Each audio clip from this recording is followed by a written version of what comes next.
This is Dave Dahle with KeizerTV.com. We're here today talking to the president of the Southeast Keizer Neighborhood Association, Ken Gierloff.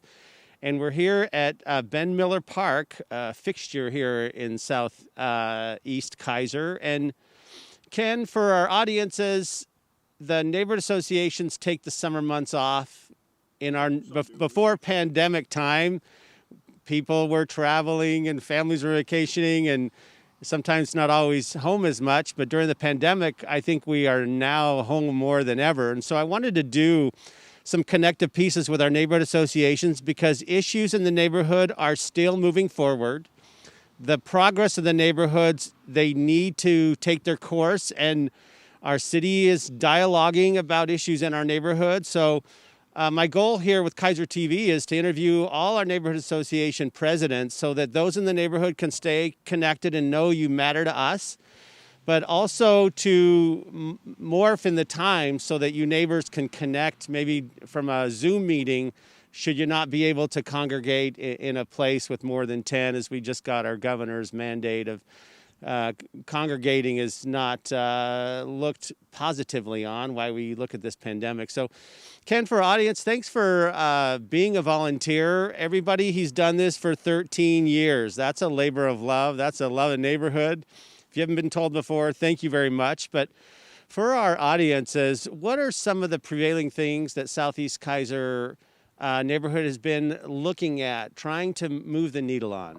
Well, we continue to try and fix the broken window. You know, we're the older part of town. We've been kind of neglected before the neighborhood association. We were kind of the dumping grounds. They wanted to put all the multi-housing in Southeast Keizer instead of spreading it throughout the city.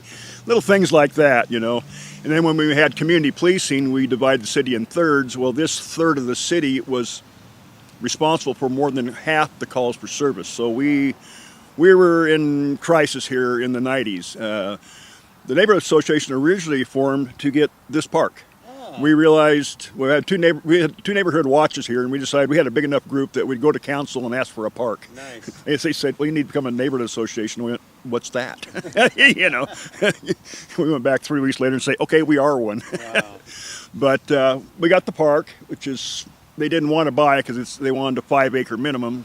Southeast Keizer, we didn't have any of that land available except where the school sits now, and wow. They weren't interested in the swampland at that point. Yeah. And the road didn't go through at that time. It made a curve here, and it didn't go beyond. So this was our original focus point when we formed the neighborhood association. After that, it was just continue to try and improve the neighborhood. We started the Southeast Keizer Community Center at the Mennonite Church. It's now in its 17th, 18th year, something like that. Oh, more than that. It's 20th year. Wow. It started, 20 years now. It's in May.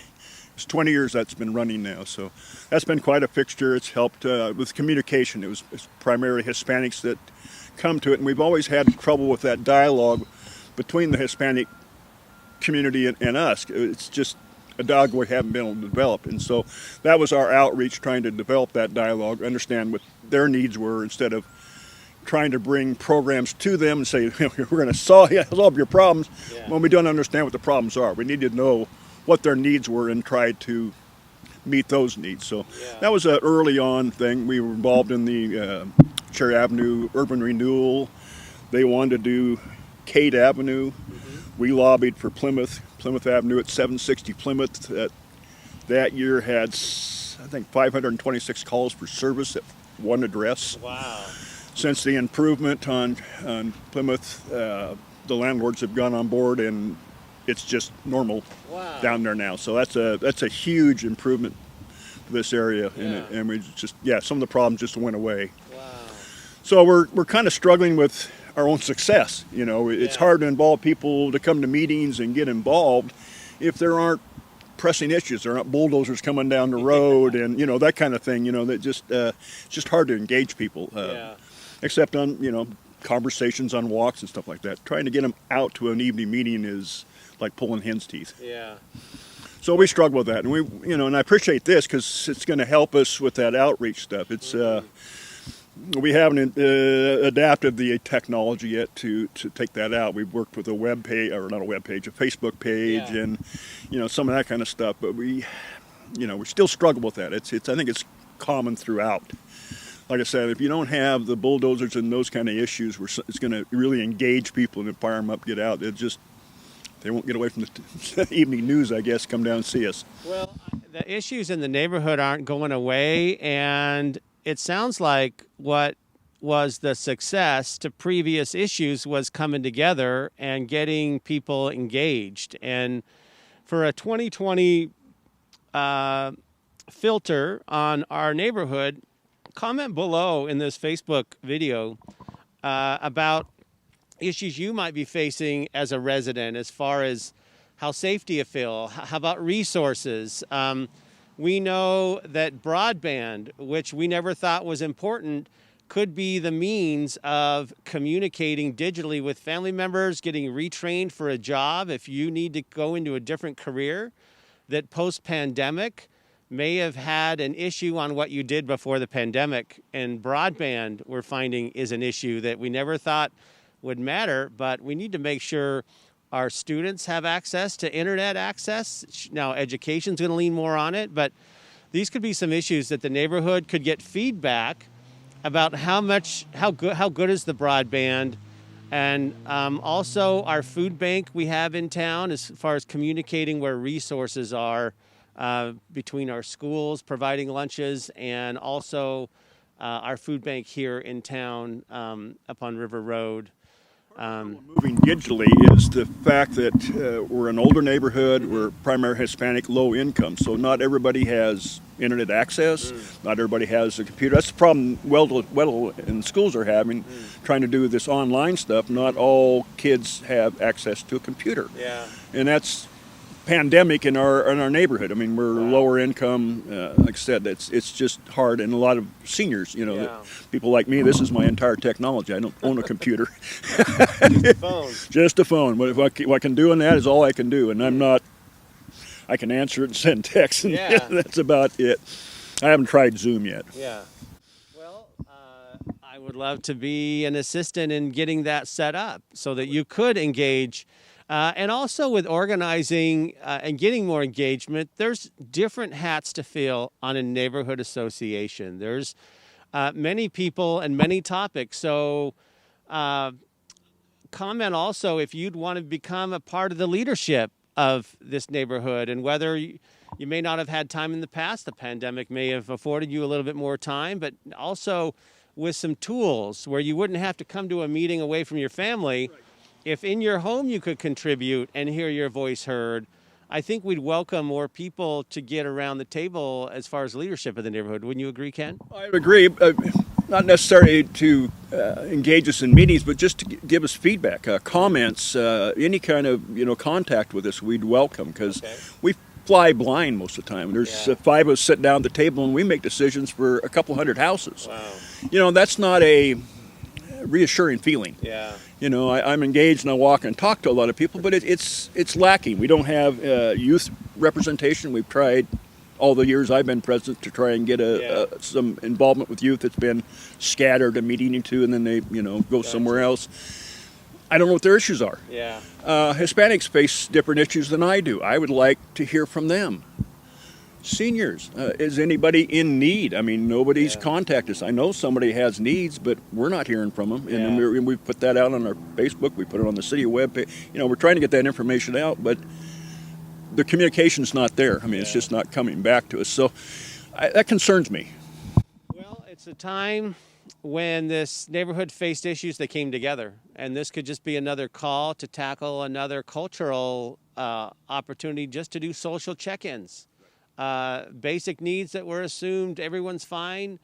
During this time, supply chains are broken. I know Salem had a water issue, and Keizer offered our water to our neighbors. And so we do have regional support. Our county has services, and as we do more content here for this Facebook page, they should be around the table, because the way that our state works, services are delivered through our county. They don't all come through the city of Keizer. So they're an integral part to making sure everybody's taken care of, and they have services for you in this neighborhood you may not know. So that's all we wanted to do today, is just to put a name with a face, Ken, to the audiences, and we'll continue to work on reaching out. If you could share this video with a neighbor, heck, it's going to be archived on the Facebook page, so watch it tomorrow. But let's get neighbors around, socially distanced, but around this discussion to see how we can get connected maybe to a monthly or bi-monthly Zoom meeting so that we start to see your input going forward, because this neighborhood has an exciting future. Absolutely. Keizer is a really sought-after community, and It's becoming a bigger community of Portland, and so it's becoming highly desirable. It's becoming kind of gentrified, though, is another part of the problem. People are being forced out tax-wise and that kind of thing. I know my taxes have, just gone through the roof. Yeah. So on a fixed income, it concerns me how long I can survive in Keizer in my own house. So that's an issue too. I mean, affordability, and we've seen what happens in Portland when gentrification happens, and only rich people can afford to live. The rest of them are on the streets, and it's not a good thing, and I don't want to see that. We support the Keizer Food Bank. We have a barrel right now. It's locked in the bowling alley, so it's not accessed. We put it there just before it shut down. But that'll be back circulating the community. West Keizer has a barrel. They're also doing the same sort of thing. We're trying to support them because it's a great need right now. They're being hammered. The pantry's being picked bare weekly. I mean, they're week to week just struggling to make ends meet.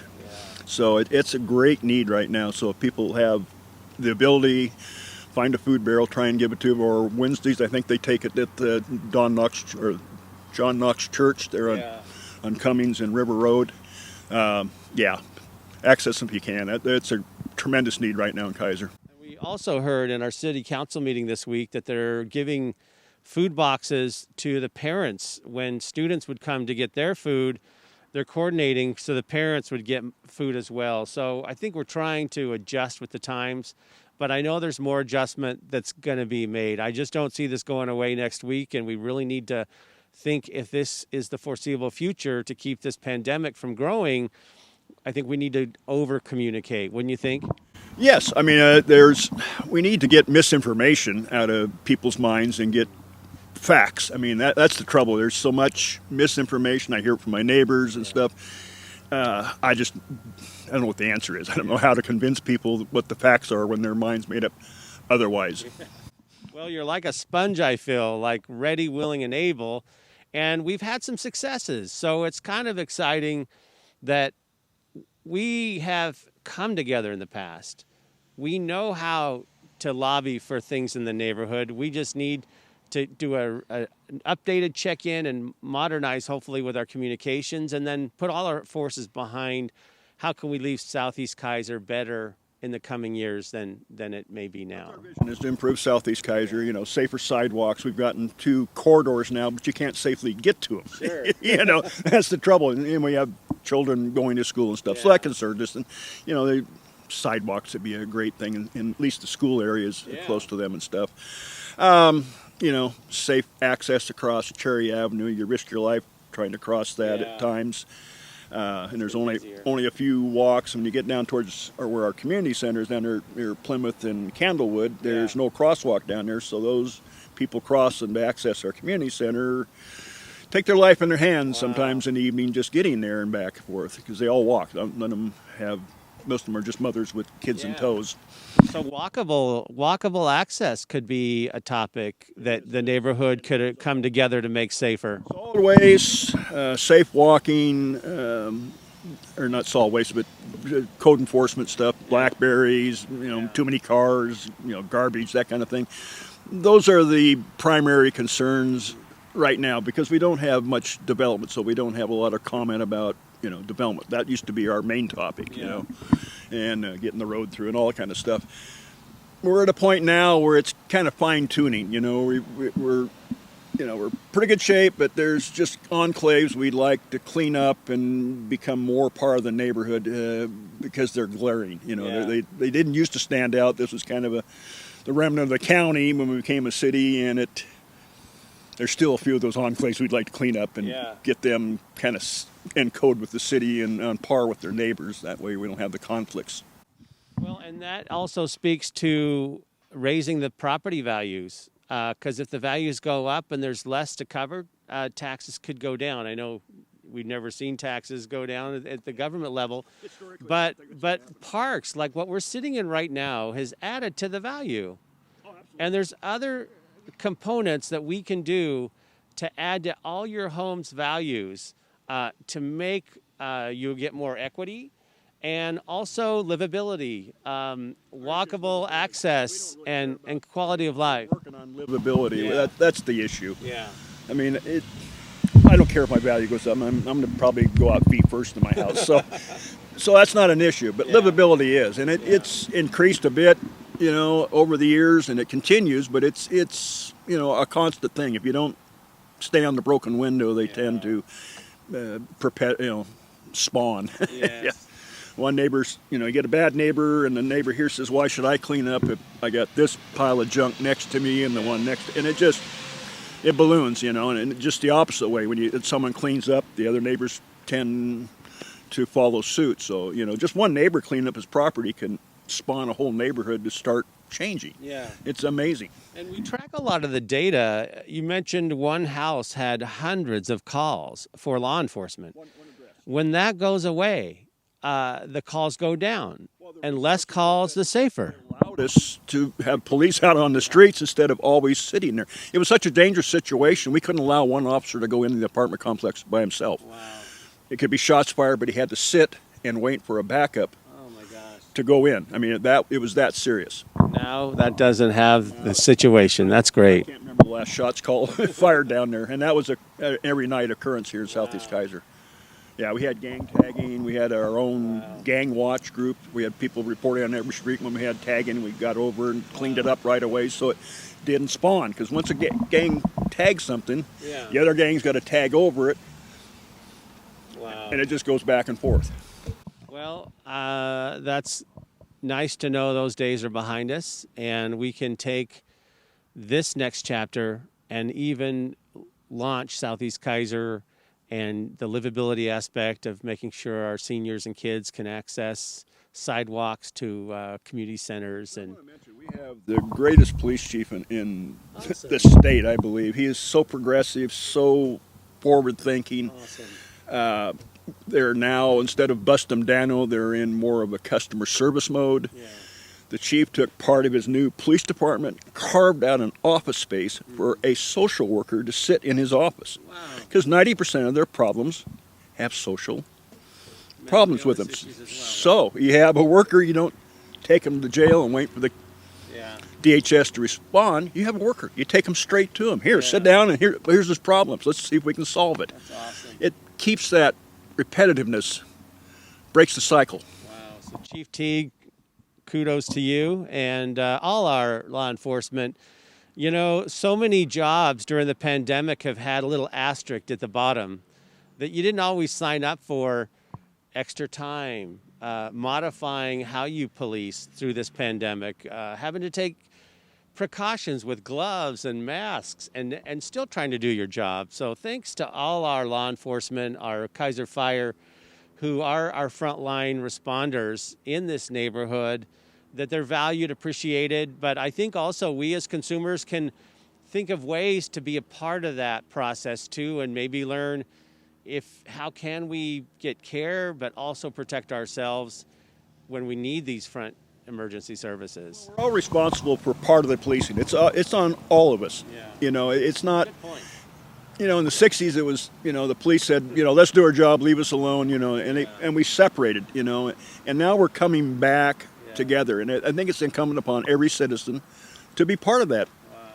You're either part of the solution or you're part of the problem. I mean, that's the way I look at it. Well, really great conversation with you, Ken. Thank you so much for meeting us in a beautiful day and a beautiful park asset here in Southeast Keizer. And I'm excited to be back around this table and connect and get to know and create strong bonds in the neighborhood. We know that neighborhood watches do that, but we can get around other issues. So thank you for talking with us very much. And stay tuned for more great stories and connectivity meetings here in Southeast Keizer. I'm Dave Dahle with KeizerTV.com. Thank you.